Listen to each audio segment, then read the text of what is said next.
Hello everyone and welcome back to the very end of Unit 3 Operators and Expressions, and the ending topic of this unit is type conversion. So there are some situation when some variables are declared in integer, but sometimes it may be required that the result we want is in floating number or vice versa.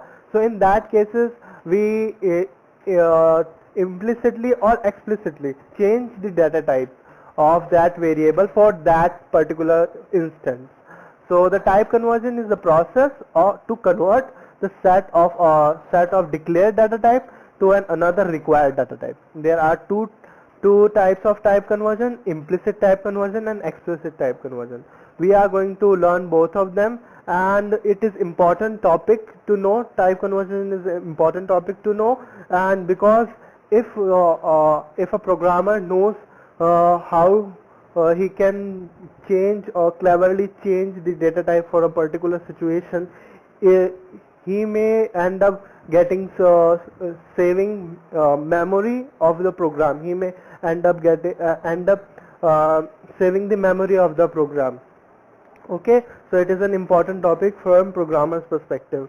So going through the implicit type conversion, it is performed automatically by the compiler and without any programmers without any programmer special interaction with the program. So it is also called automatic type conversion, and I have written you must have noticed that I have written a series of data types here. uh, Data types here from the largest data type to the smallest one. The smallest one can store the least information, and the largest one can have store the largest information possible. So when I say information, I mean it can store bigger number, or you can say it can store more decimal places. It has more information, and it has larger range and larger size also. Size of that data type is also larger. So what implicit type conversion is? So implicit is automatically done by compiler, and for that if there is a statement, or sorry statement, there is an expression with an n number of, which has n number of variables, and the variables data type may be different. So what the compiler checks first, that if there is any variable with long double data type. If there is any variable with the long double data type, it is going to change that expression in long double itself. So the result of the expression is going to be long double. So what the compiler is going to check? It is going to check whose who check the maximum, or you can say the largest possible data type which is there in expression. It is going to convert the result into that particular data type only. So it is going to check first float, if there is any long double. If there is not, it is going to check for double. If there is not, then float, then unsigned long, then long int, unsigned long int, long, unsigned int, and at the end it would be integer. It would be stuck at integer. So the output is going to be integer itself. So let's type down a program for the better understanding of the implicit type conversion. So let I have an integer type variable a. Let's print it out.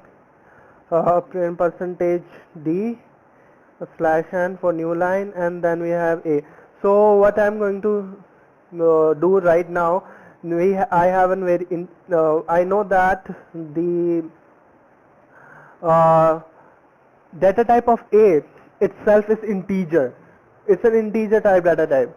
So if I'm going to store 2.7 maybe 66894, something like that, so what it is going to do, it is going to just truncate all this number. It is not going to round off the number.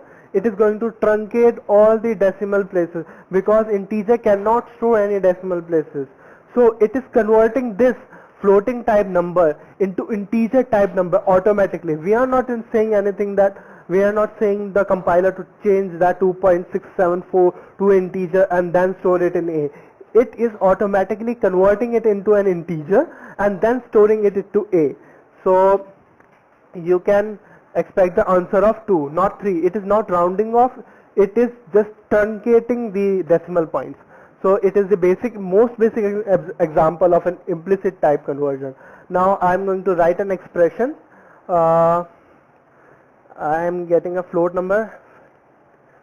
Float, let it be B. Okay, and let value, I am assigning a value of A to 9. Okay, and I am going to store 9, sorry, A into 2.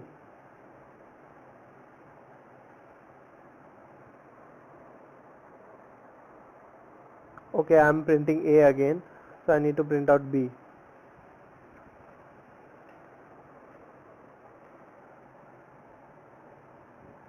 Okay, I have mentioned wrong format specifier. See, now what you notice that 18.000000, there are 6 zeros after 18. Why it is showing 18.000000? It is because int is itself an integer type and B is a float type. So it is converting the whole expression. It is not converting the whole expression. If you are you don't need to get mistaken that it is converting this 2 into A into 2 into and floating type and then saving it B. It is not happening, guys. What is happening right now? A is an integer type and 2 is also an integer constant. So what is going on here? The maximum, or you can say the highest data type in this expression is integer itself. So A is an integer, 2 is also an integer. The answer is going to be integer itself. Okay, and that integer is going to be stored in B. And since B is an floating type, that's why it is showing decimal places.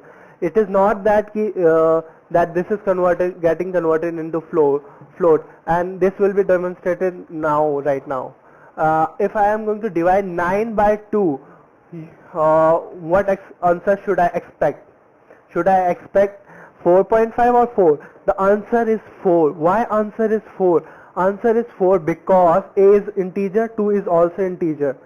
A is integer, 2 is also integer. Thus, the answer that is going to be calculated, or I can say the expression's answer or result is also going to be an integer type. So A divided by 2 is actually 4.5, but it is truncating all the decimal points. It is not rounding off. I am again saying that it is not rounding off the things. It is simply truncating the decimal part because it cannot be stored in integer.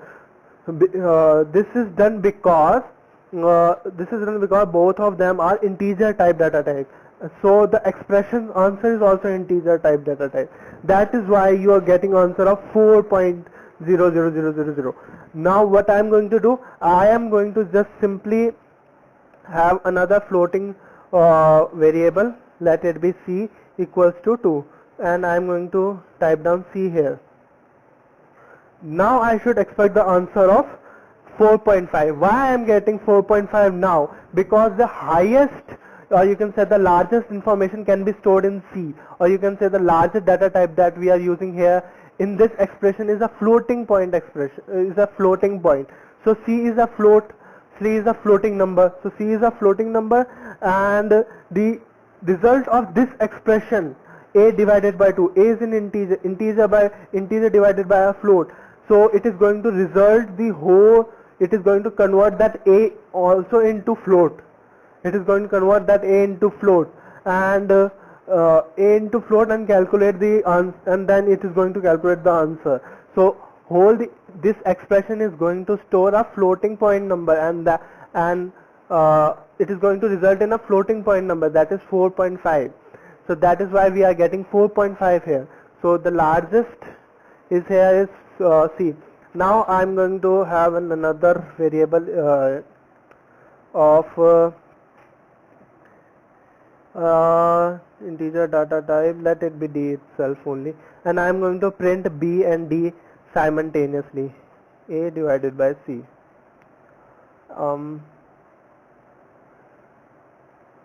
Percentage d, then we have d. Now you should expect answer of 4.5 and 4. Why I am getting 4.5 in B and 4 in D? So the thing is here, the expression itself is resulting in a floating point number. It is resulting in a floating point number. A divided by C is resulting in a floating point number, and that number is 4.5.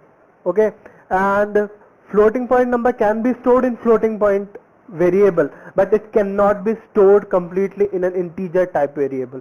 So you can see here 4.5 cannot be stored in D because it is itself an integer type variable.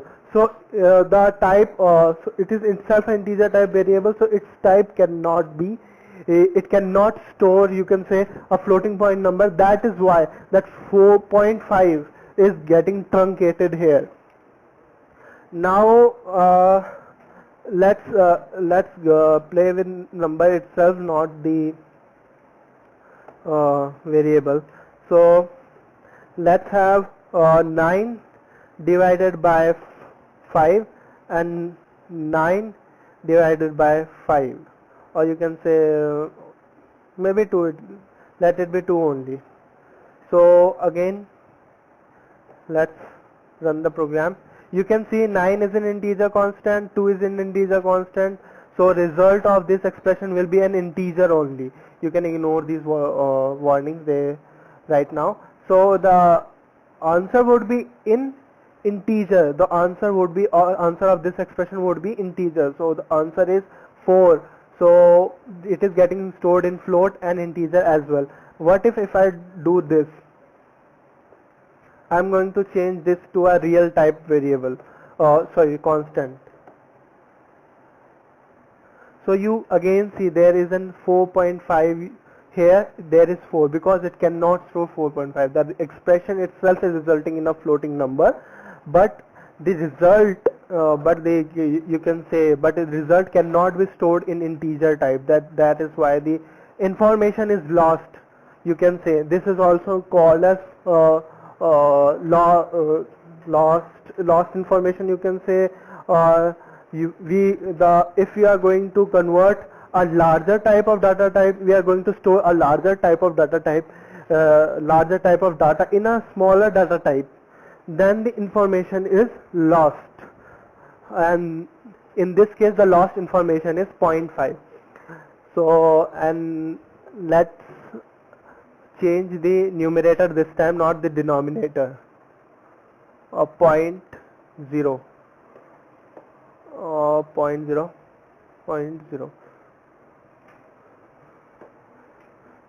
We should expect the same. Yes, the answer is same because this time 9.0 is a real type constant, or you can say floating type constant, and 2 is an integer. So larger size is of floating. So the answer of the expression will be a floating point number. But again, floating point number cannot be stored in integer, but can be stored in float. That is why it is showing 4.5 in B and 4 in D. And what if I convert both of them in float? We should expect the same answer again. There we go, 4.5 again and 4 again.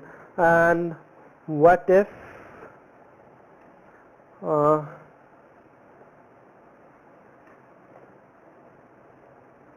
I have a real constant and an integer variable? Let's see, be an integer only here.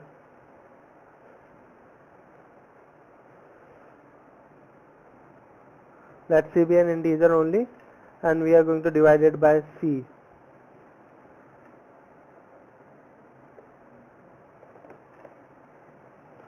So we should expect the same answer or not? No, because 9 is also an integer, C is also an integer. So the result is also going to be an integer.